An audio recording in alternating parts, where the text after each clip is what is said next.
De Montin, c'est toujours appelé Cinéma Auditorium. Il était auditorium avant qu'on fasse les 3 salles. À partir des 3 salles, on a changé la charte, on l'a appelé Cinéma Audito. Ici en avant, il y avait un gros stage là, qu'on a tout défait, là, ça venait jusqu'à l'autre côté. Là. On voit encore la trace dans le plancher.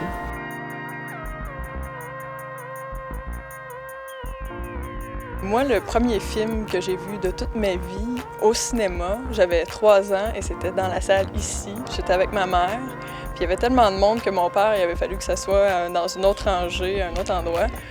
Puis c'était E.T.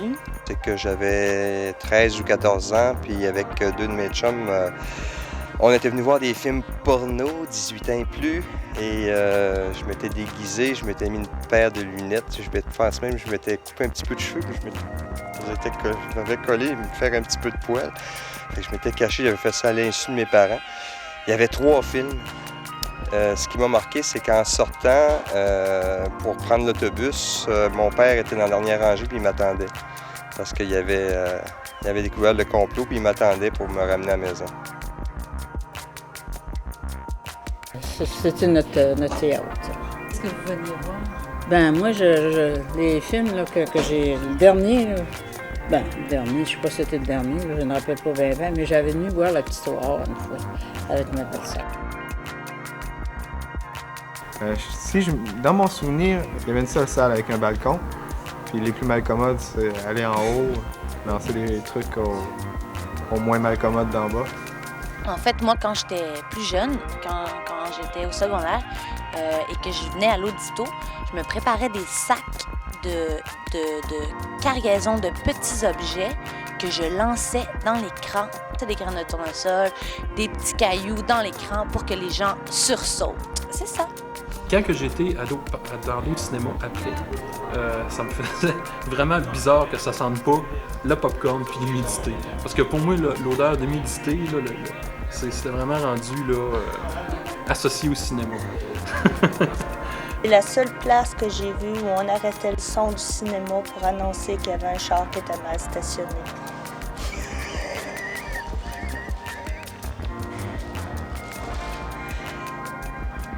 Ça m'a toujours paru extraordinaire d'arrêter le son d'un film pour dire il y a un char qui est stationné près de la rue Saint-Joseph. Prière d'aller le déplacer, la charrue va passer.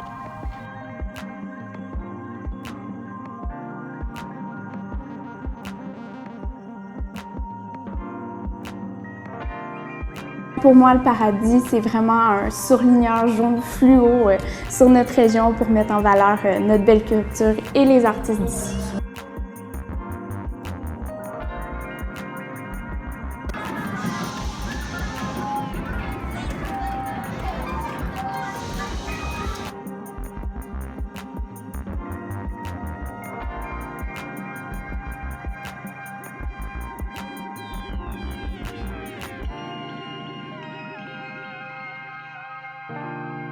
C'est important d'avoir cette culture-là dans un milieu, une culture qui représente la jeunesse, qui représente la vivacité de notre milieu. Puis à chaque année, je le vois, ça aide les gens à venir s'installer. Puis il faut se dire aussi qu'une ville sans culture, c'est une ville sans âme, donc une ville sans paradis, c'est pas possible.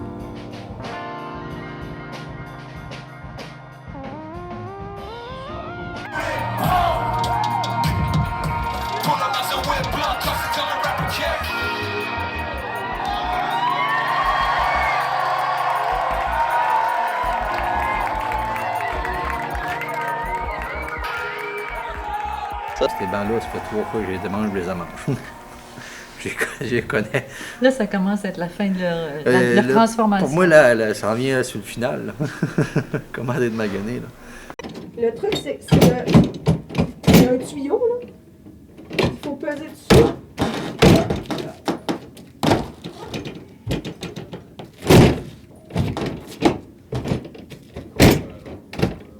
J'y suis arrivée. Ouais! C'est simple que ça. Voilà.